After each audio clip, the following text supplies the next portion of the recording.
Happy Friday, everybody, and welcome to AMC Movie Talk for movie fans. I'm your host, Sinead DeFries, and this is The Daily Show, where we bring you the latest news from the world of movies, plus some insight into what it all means. Joining us this morning is AMC production manager, Dennis Zen. Hello, everyone, and welcome to a brand new episode of AMC Movie Talk. I'm glad it's Friday, because I'm so ready for the weekend. Also here is AMC's Miss Miri Jetikin. I, too, am ready for the weekend. I have various methods of hydration to fight a tiny bit of a hangover. Hi, guys.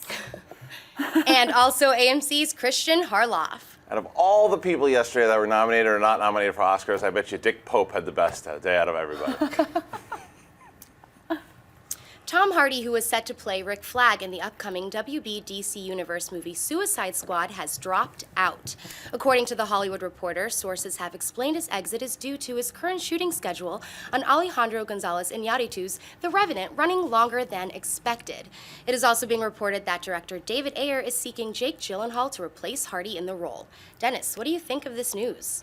I'm sure it's a tough decision for Tom Hardy. It would have been cool to see him in another comic book movie, especially now, one, you can see his actual face and you can hear his real voice. But, I mean, I understand his mindset. I mean, he's working on trying to finish this movie, The Revenant, with Alejandro Iñárritu, who just did Birdman, which was amazing. So his mindset is like, I want to get this finished, even though they're going over schedule. So for him, I think in the end, it's the right decision to make. As far as Jake Gyllenhaal, I think it's a good choice. He can bring the same intensity and talent that Tom Hardy can to a role like this. Plus, he's worked with David Ayer before in End of Watch. Mary, what do you think? I agree with you 100%. I was kind of disappointed because I love Tom Hardy and I will watch him in pretty much anything he does. I was also, like you, excited to see him in a different comic book property that's not as well known, and to see him bring a character to life that's a little more just mysterious, because Suicide Squad is obviously not as popular as the Batman franchise. But yeah, I agree. Jake Gyllenhaal's an interesting choice, and I think in general this cast is just very interesting, regardless of Tom Hardy kind of exiting, which is a sad thing. But I'm excited for The Revenant. Christian? Yeah, listen, I'm a huge Tom Hardy fan. I haven't been quiet about it on this show, and I loved him in Locke, I loved him in The Drop this year, but with the scheduling, like you said, makes absolute sense. He wants to get that finished. Plus, don't forget that he's got to do all the publicity for Mad Max, and that also will run into the shooting. So what benefits actors these days is that there are so many comic book movies, whether it be the DC universe or the Marvel universe, and now even Star Wars. It's not like back, oh man, I'm losing this big opportunity. It's a big opportunity. But Tom Hardy will find another one down the line. Now, as far as Jake Gyllenhaal goes, it makes absolute sense. Him and David Ayer have a great relationship. They work well together. He's a guy that hasn't done what Tom Hardy really has done into the mainstream movie, like a Dark Knight Rises. We haven't seen one that's really worked for Gyllenhaal yet. And coming off a Nightcrawler, I'm all for this. And I think it's a great role. I actually, to be honest, as much as I love Tom Hardy, I like Gyllenhaal a little bit better. Oh, really? Yeah. Ooh. Do you guys think that they would have cast Tom Hardy originally if Bane wasn't so covered up? Like, let's say he played a different comic book character in a DC movie. Be tougher. Yeah. Yeah, I think maybe not, because, Bane is covered up. But the only reason that I would say maybe is because that universe is not connected, and maybe they're going to give it. I tend to agree with you guys that if his face if it was more recognizable, they would say, oh, it's going to be tough because people associate him with Bane. But this is a brand new universe now, and he's such a talent that you might. Look what happened. Even though the movie's not great with Ryan Reynolds, both the movies he was in, they still gave him a shot. Or maybe that's the reason why they don't do it. We should never discuss that film. That's true. I'm sorry. No, but I agree with you. I think that the fact that Tom Hardy was attracted to the role to begin with says a lot about the script. It says a lot about the role. It says a lot about how juicy it is, because he takes on really heavy, complex characters. So it's exciting to see that was a Tom Hardy worthy part that is now being looked at for Jake Gyllenhaal, and I feel like you said, Jake Gyllenhaal's a great actor, and it'll be good. As long as Ashton Kutcher doesn't get it. The horror. No, that All won't right, happen. what's next? Last night, the Critics' Choice Awards took place, and here is a list of the winners in some of the main categories. For Best Picture, Boyhood. Best Actor, Michael Keaton in Birdman, Best Actress, Julianne Moore in Still Alice. Best Supporting Actor, J.K. Simmons in Whiplash. Best Supporting Actress, Patricia Arquette in Boyhood. Best Director, Richard Linklater for Boyhood. Best Animated Feature, Lego Movie. Grand Budapest Hotel for Best Comedy. Best Action Movie went to Guardians of the Galaxy, and Interstellar took Best Sci-Fi and Horror. Miri, you were at the awards last night. Was there anything that was a surprise or that stood out to you? No real surprises in terms of who won. I will say that right out of the gates, I was thrilled to see the Lego Movie not only get nominated, but win. So take that, Academy. For me, that was like the biggest and most flagrant snub in the Oscars. So I was very happy to see it get the reward that I felt it deserved. In terms of stuff that stood out to me, I thought the speeches were actually really, really well done. And there was a lot of a call to diversity, given that it was Martin Luther King Jr.'s birthday. There was a call to humility on the part of some of the older actors that have been around a while, Kevin Costner and Michael Keaton, both kind of driving the point home that they're very lucky to be doing what they do. And Kevin Costner won a Lifetime Achievement Award, and he used his speech to talk about all the people that make films that we never hear about, the people that don't make a lot of money, that work long hours, the crew, the caterers, the drivers. And Michael Keaton kind of did a different variation of the same, where he was thankful for he's like, I want to thank everybody I've ever met, which was pretty funny. I thought that, it's just nice to be part of a voting body that recognizes films like The Babadook and Under the Skin and Selma and Obvious Child, and movies that don't get recognized by some of the big awards shows like the Oscars or the Golden Globes. And it was nice to see that kind of diversity. It was nice to see just a room full of such talented people. And in terms of like anything shocking, nothing really stood out to me as like, wow, that was an obvious win and it didn't go to that person. Boyhood won Best Picture, and for me, I would have liked to have seen Birdman win, because I liked it. Just, it's hard to compare, they're so different, but I felt like Birdman was the picture of the year. But I wasn't surprised that Boyhood won. There was nothing that was like shockingly wrong to me. But I was very appreciative of particularly Jessica Chastain's speech, which I don't think there was a dry eye in the house. I mean, she just said such beautiful words about the importance for there to be more diversity and for people to be able to see themselves on screen. And I thought it was really cool. It was a very moving, inspirational evening. All right, Christian? It's funny because minus the categories that the Academy doesn't have, the comedy, which they should have, by the way, and sci-fi and action movies. I think that the Academy, the winners, minus the Lego Movie, obviously, those other winners seems like it's approaching what's going to happen in the Academy anyway. I think that a lot of those, you might get a couple surprises on the ones like we talked about yesterday, but for the most part, it looks like Keaton. Those are going to be the movies. And Boyhood won? Is that what won last night? Best Picture. No, that's and Best Director. And Best Director. See, it could go back and forth with the Academy, you don't know, but he seemed to be the front runner. So it wasn't a big shock, and it seemed that if you're following what the critics had said about these movies, these are the movies that everybody loved and talked about, so yeah, it makes sense. Yeah, I think the list for me, the ones that won were similar to my will win list. Yeah. Not should win, right, but will win. And so I also with Lego Movie, the most commented thing that we had on our Oscar special yesterday and in our mailbag was about the Lego Movie, about it being snubbed. And most people keep thinking that it wasn't eligible because it had that live action. But that's they not never true. came out and said it, because with Birdman, the score was deemed ineligible for Oscars because of the percentage of original music versus classical music, and there's some weird little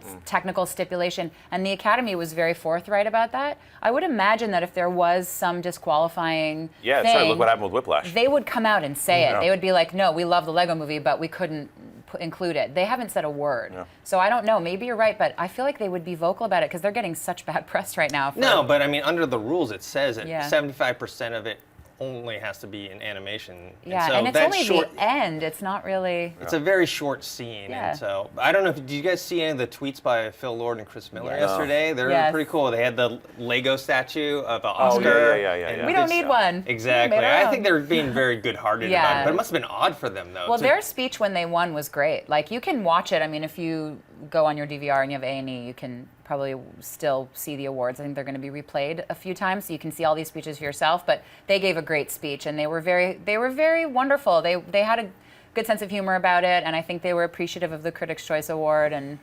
they're professional, they're pros. They're kind of like, this is part of the business. So I think they should have won. All right. I mean, I think they should have been nominated. All right, now on to mailbag. Sinead, what do we got? Or not mailbag, buy or sell. What do we have first? Rumors about month-long reshoots in Louisiana for the upcoming Fantastic Four movie have been reported this past week. In response to this, producer and co-writer Simon Kinberg has come out and stated that the reshoots would be only for 3 to 4 days and that the teaser trailer would debut with Matthew Vaughn's new movie Kingsman on February 13th. Christian, do you buy or sell that everything is all right with Fantastic Four? I sell it.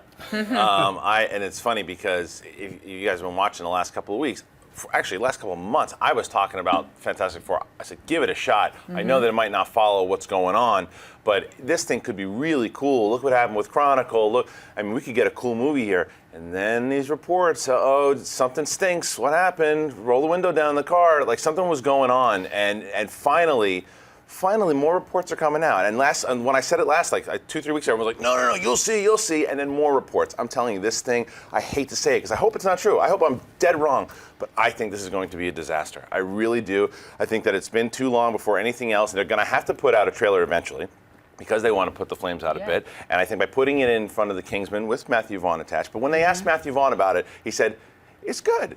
and if you like Chronicle, you'll like this. And what's he going to say? So I'm selling these comments. I unfortunately think it's going to be a mess, and I hope that I am wrong. Mary? I'm going to buy it, and I'll say why. Because I think reshoots happen all the time. They happen on almost, not every film, but many films. They're doing it for the Avengers. They have to reshoot, especially when you have so many VFX and you have so many technical aspects. And if what he's saying is true and it's only a 3 to 4 day reshoot, it could have been a technical glitch. The sound could have been screwed up on that day and they could have had to come in and redo it. There's so many reasons why reshoots happen that I wouldn't throw the baby out with the bathwater just yet. I would say, I know there's been rumors. But it's just the fact that it's so much about how Trank was, that it just hasn't been showing up on set. And I don't know if all this is true. It could be just mere speculation. But it's not just the reshoot thing, because you're right. Reshoots happen all the time. But that's not for me saying, oh, reshoots, we're in trouble here. Right. For me, that's not why I'm saying it. I'm saying because I've heard so much other things. And granted, they are absolute rumors at this point. But when they keep coming out so much, and it becomes so public, and they keep from different various sources, eventually... Maybe. I'm gonna be positive about it. I don't know, Dennis. What's your? I'm gonna be positive like you. I'm gonna be optimistic. I'm gonna buy that everything's all right. Though, get off my lawn. Though, I do think that this is either gonna be an awesome movie or it's gonna be a disaster because there's like so much. Outside of like Batman v Superman, this movie, everyone's been saying all these rumors and saying all these bad things about it. Like, I'm very, I guess concerned. That's what I'm saying. You're a concerned citizen. Exactly, but I'm going to give it the benefit of the doubt. I think we'll know on February, what is it, 13th? I think a trailer is going to tell us a lot. Oh, no. A trailer's not going to. No, look at the Last Airbender. That trailer was awesome. No, it wasn't. The trailer? No. You watched that trailer. I was out on that trailer was the best polishing of a turd I've ever seen. I thought the trailer, to me, for Last Airbender, I go, oh, Shyamalan's going to come back. And then you watch, you're like, what in God's name? A trailer, you get a good company to cut your trailer. The reason why you got fooled by the trailer is there's no dialogue in the Last Airbender trailer. But that's my point, is the fact you can take a trailer and make it, you can make it look okay. So if a trailer doesn't mean anything. It can make you excited about the movie. No, it doesn't mean if a movie's going to be good or bad, Right. but it could sway people a different way. I agree with It that. could increase goodwill, for sure. Sure. If it looks cool. But if it looks hokey, then everyone's going to be like, this ship is going down. There were Green Lantern trailers that looked, the Comic-Con trailer for Green Lantern the came out. Comic-Con trailer That's what I'm saying. look That's good. all I'm saying. That's a good point. All right, what's next? In a recent interview with Rolling Stone, director Paul Thomas Anderson was asked about the state of American filmmaking and the criticism of superhero films. His response was this: that's such a bleeping crock of bleep. I can't remember a year in recent memory where there were less complaints about the quality of movies. And what's wrong with superhero movies, I don't know. You're talking to someone that enjoys watching those films. People need to get a life if they're having that discussion. Laughing, he continued, those movies get a bad rap. Dennis, buy or sell Paul Thomas Anderson's statement? Big buy from me because You're talking about a director who is, considered more of an indie art house director that critics love, and he's talking about the big budget superhero movies. And he kind of has the same perspective I have. It doesn't really matter. It doesn't matter if it's a superhero movie, a comedy, a drama, or whatever it is. It doesn't matter if it's a big budget movie or an indie movie. All that really matters if it's a good movie. And I think a lot of people, I don't know, we talked to some people who love only, let's say, big budget superhero movies. They look at indie movies and they're like, oh, those are so boring, blah, blah, blah. I'm not interested in them. I don't care. And then you have people who only watch indie movies and art house movies, and then they're like, oh, those big budget movies, they're so terrible. And they're not terrible. If you understand filmmaking, you can see that it doesn't really matter. It's all about how good the movie is, and it can be good, big movie or small movie, it doesn't matter. Miri? Yeah, I absolutely agree with you. I wholeheartedly buy this because Paul Thomas Anderson is also one of the strongest voices of directors working today. He's got such a specific style, and he's such a strong, confident voice when it comes to how he tells stories. And you're right, he's sort of on the other side of the fence when it comes to the kind of content he directs. So it's really refreshing to see him say, there's enough room at the table for all of these films to exist, and there needs to be this kind of diversity. We need superhero films, just like we need art house films that go out on a limb and tell stories in different ways. And I love the fact that he recognizes that. And to me, it only emboldens his position in my mind as a true artist, because a true artist will never say, well, that's not art and this is. I think a true artist understands that there's many, many ways to skin a cat, and there's many ways to tell a story. And I think he's aware of that, and it's very refreshing. Christian? Oh, big buy for me too, because I'm kind of tired of the us versus them mentality. So it's like, well, I like these types of movies, so it's cool for me not to like those movies, and that can come from both sides. Yeah, absolutely. For sure, because and when you get a guy like Paul Thomas Anderson saying this, it's a good voice, because even like for me, I see over 200 plus movies a year. Okay, I love the smaller ones, I love the big ones, and for me, I can go and really enjoy Guardians of the Galaxy, and then I'll go bananas over Birdman. Some people went into Birdman going, see, it's the system, and then it's just this thing. There's no war. It's movie fans, and that's what Paul Thomas Anderson. It's a conversation, not a war. Yes, and that's what Paul Thomas Anderson is saying. You can enjoy both, and remember, that these big movies also help get these little movies made. Like a director who's doing a smaller movie, right, and then makes it. Look at a guy like Joss Whedon. Joss Whedon, who is able to do the Avengers, and then goes makes much ado about nothing, and then can go do all other smaller films. And he's able to do this because of the success of these big budget movies. So they puts them out, and that is what people have to realize here. And I love his comments, because you're absolutely right. He is one of the biggest voices out there. Like, people will go and eat every word he says, and believing that he's legitimately into these movies it's cool. It's refreshing. Yeah. Yeah, and it falls along the lines of, it's not like Marvel versus DC or digital versus film or, whatever, all that stuff. It's just comes down to the movie itself. That's right. The point why we all do this. That's the point why all you guys are watching, because you're movie lovers in general. Yeah. It's no battle. You're not cool for liking one thing you like and cool for hating another thing. Yeah. If you are a movie fan, what do you enjoy to watch? If you just don't feel embarrassed because you like to watch big blockbuster action movies, and then you also like to watch smaller films, or you just like to watch big action movies. It's your preference. It's your subjective. That's the whole point. Right. Subjective. It's so silly. You don't know. It's the whole top 10 list sometimes when you put in. I had Apes at my number 1. Okay. Did I say that was the best film of? No, it was my favorite. What I enjoyed to watch. And people are like, no, Boyhood's much better as a quality. Sure, but you can't tell people what their opinions are. And I think that's what he kind of says too in these comments. I love it. Yeah. My dad used to say opinions are like you-know-whats. Everybody has one. That's right. And you know what I'm talking about. Don't be a you-know-what. All right, what's next? A new trailer for the Will Ferrell and Kevin Hart comedy Get Hard has come out. In the movie, Ferrell plays James King, a millionaire convicted for fraud and sentenced to the infamous San Quentin prison. He hires Darnell Lewis, played by Hart, to be his coach in preparing him for prison life. The only problem is Darnell has never been to prison and actually knows nothing about it. Get Hard opens in AMC theaters on March 27th. Miri, buy or sell this trailer?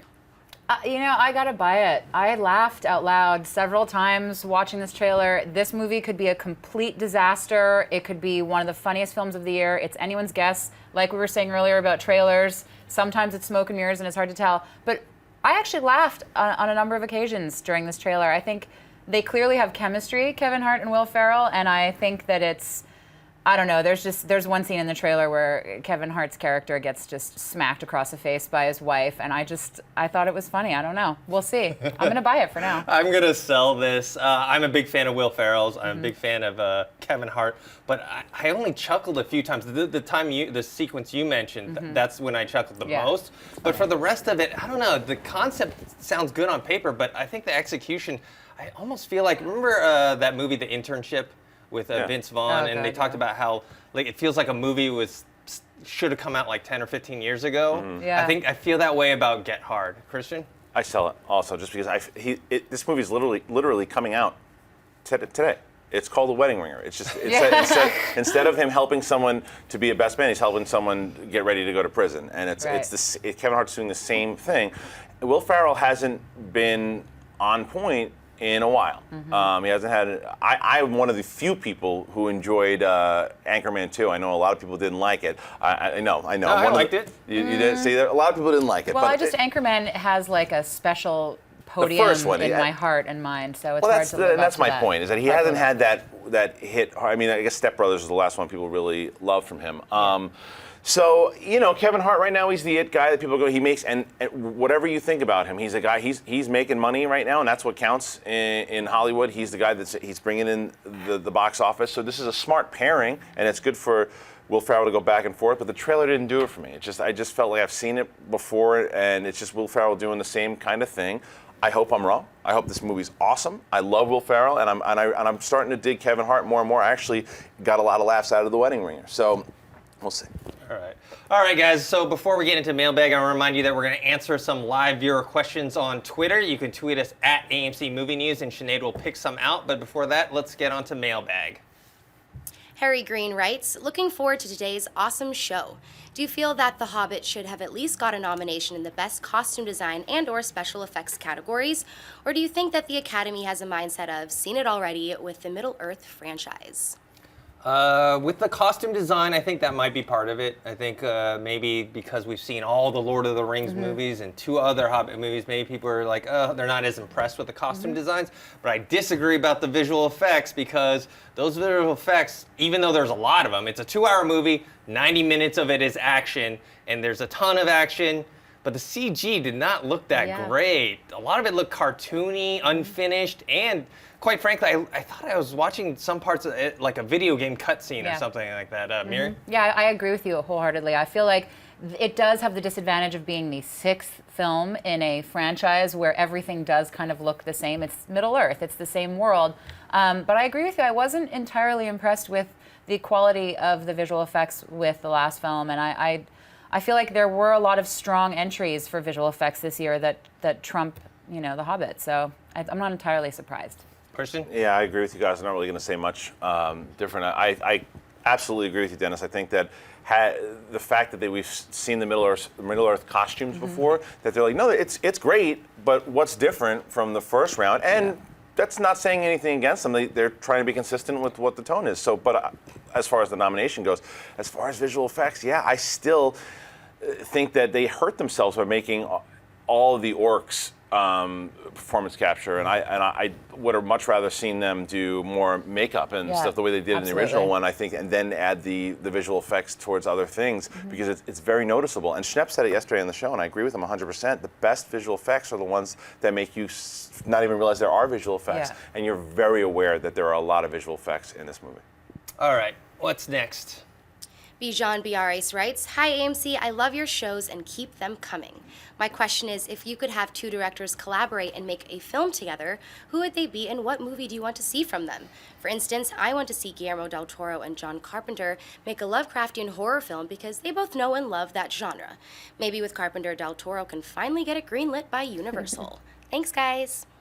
This is tough for me because the co-directing thing as a concept, I'm kind of not against it, but it just doesn't work because directing is about a singular vision. I just don't see how 2 people can get on the exact same page. It does work. You have the Coen brothers, you have Phil Lord, Chris Miller. There's a bunch of other, there's a bunch of other examples of that. But in general, I find that one person is best.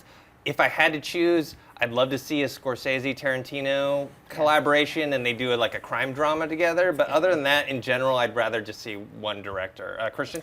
Yeah, I'd rather not see it either because it just gets, unless they're already an established team, because it will get muddled, and people have tried it in the past, even with you go with like 4 Rooms back in the day, and Robert Rodriguez and Tarantino did it also with Grindhouse, and so sometimes it's fun and it's kind of a gimmick type thing, but as far as one movie that's just one story, it's tough to do. And I guess the one that I would put together that's kind of happened anyway, but not really, is Matthew Vaughn and Bryan Singer doing another X-Men movie, but directing it together. But it's kind of, Days of Future Past was developed a lot on Matthew Vaughn's original script, so they've kind of worked together, so maybe them directing half a movie, if we had to do it, but I don't want to do it. Neri? I'm not quite as pessimistic about it as you guys, but I'm also one of the only people on the planet that really loved Cloud Atlas, even though it was a kind of a mess. I thought it was a beautiful mess, so I was along for the ride, and that's done by the Wachowskis and I can never say his last name, probably Twyker. So that was like 2 directing teams coming together to make a film. I think in a case like that, you have to also look at the content. So it's not enough to just say 2 directors working together. The script and the story has to make sense to have multiple visions, I think. So I think if you're just looking at a straight, simple kind of 3-act arc and structure, maybe 2 directors might be too much. But if you're looking at a film like Cloud Atlas, which is so ambitious and has all these interweaving stories, it makes more sense to have kind of 2 teams doing it, or 2 directors. And just to answer the question in terms of like what directors would I like to see work together in a perfect world, I was thinking like Iñárritu and Terry Gilliam, maybe like throwing those 2 together and seeing what they come up with, because they're both kind of bold and audacious, and they, play with surrealism, and I don't know, I would like to see that. Well, you know which one might actually be realistic also is Del Toro and Peter Jackson, because they work together so much, so maybe them doing the Halo movie would be kind of cool. Maybe they should have done that's the a good Hobbit call. together. Maybe. All right, that's it for Mailbag. Now on to the live viewer questions. Remember, you can tweet us at AMC Movie News, and Sinead will pick out a few. What do we got? At Leo Page 18 asks, "Hey guys, love the show. I was wondering about the woman in the cave in the Avengers trailer. Any idea as to who she could be?" I don't want to know. John had addressed it. I think he's addressing it in a future mailbag this weekend, but it has to do with Black Panther. I'm not too familiar with Black Panther, so it has something to do with that history. So, what's next? At _Jack W97, "What's the last news you guys heard on the Family Guy movie?" Oh, I haven't heard Yeah. anything about the Nothing. Family Guy Crickets. movie. No, I haven't heard anything. I'm curious. I'd like to see it. I hope it happens sooner than later. Isn't Seth MacFarlane more in tune with his live action stuff now? Well, now? maybe he's got to make another. He knows one that's definitely going to work. He's got. But Ted 2. But Ted 2's coming out. Yeah, so. Ted 2's coming out. Once Upon a Time in the West or whatever. Yeah. Let's not talk about that. Yeah. All right, what's next? DeAndre A tweets, "Why was Fury not nominated for anything? It seems so much like an Oscar bait movie. Was it that bad?"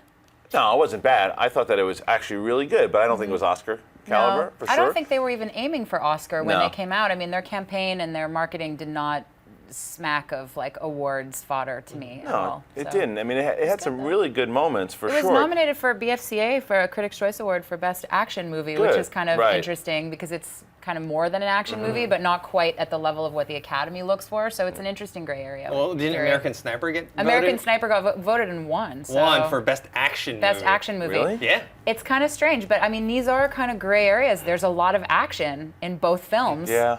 But I wouldn't necessarily characterize I don't know, them as that action qualifies movies, an action but film, yeah. no, they're not. But then they're not really like.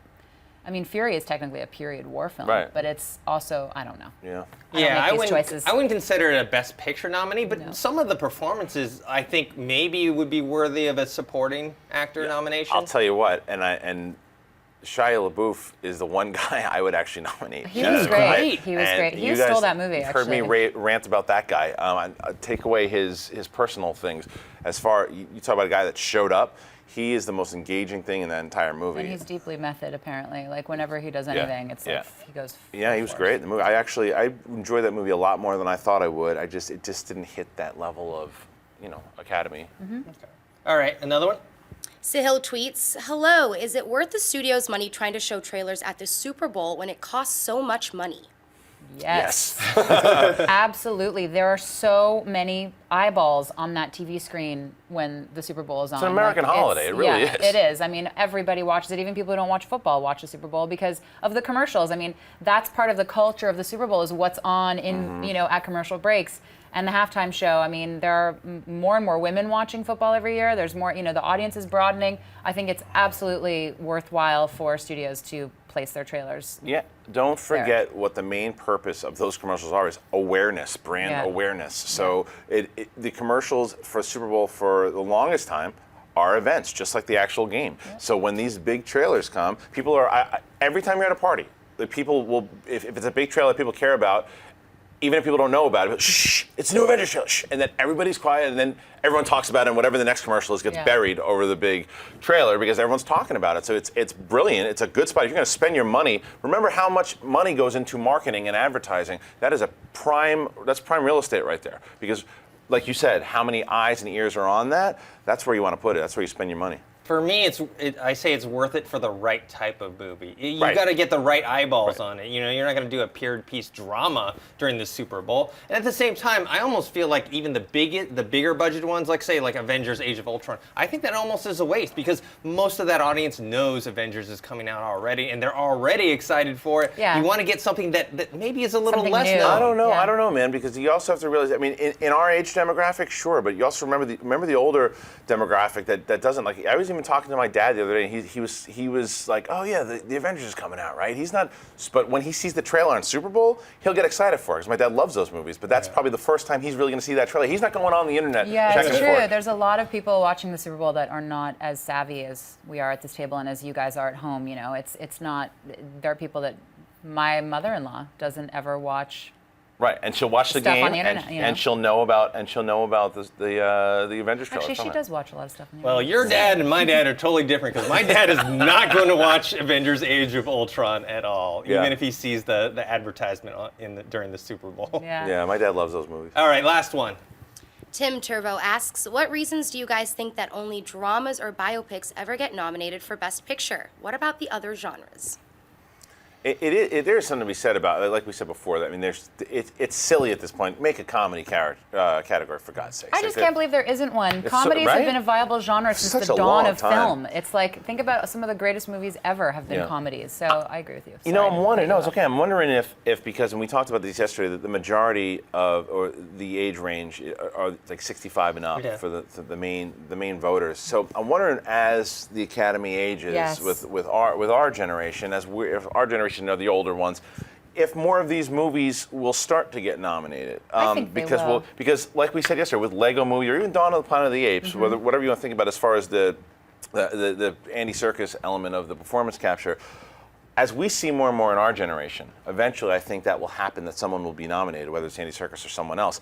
As where maybe right now the 65 and all don't really get it yet. 96% of that voting body is, I think, over the age of 65, and they're like white guys that have been making movies for 40 years. I'm sorry to say, but it's true. And I think you're right that we're kind of at the end of an era.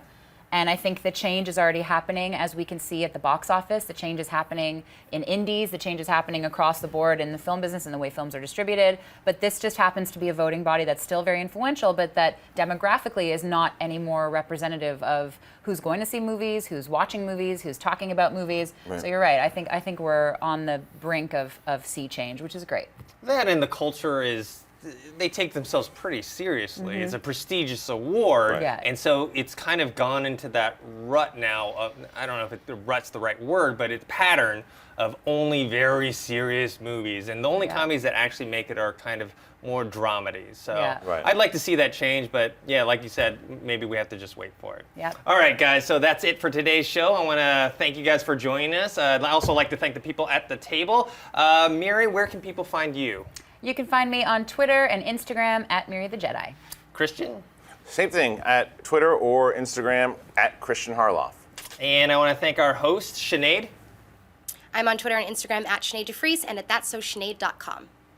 And you can find me on Twitter at ThinkHero or on Instagram, Dennis.tzeng. I want to thank you guys for joining us. I hope you guys have a good weekend. Don't forget to subscribe to our YouTube channel. That's youtube.com/AMC Theaters. And see you guys next week. Hey everyone, if you like this video, click that thumbs up button and make sure to subscribe to our AMC Movie News YouTube channel. It's free and helps you stay up to date with all the latest movie news, as well as our daily AMC Movie Talk show. Also, make sure that you follow us on Facebook and Twitter to stay up to date with all of our special promotions, contests, and prize giveaways.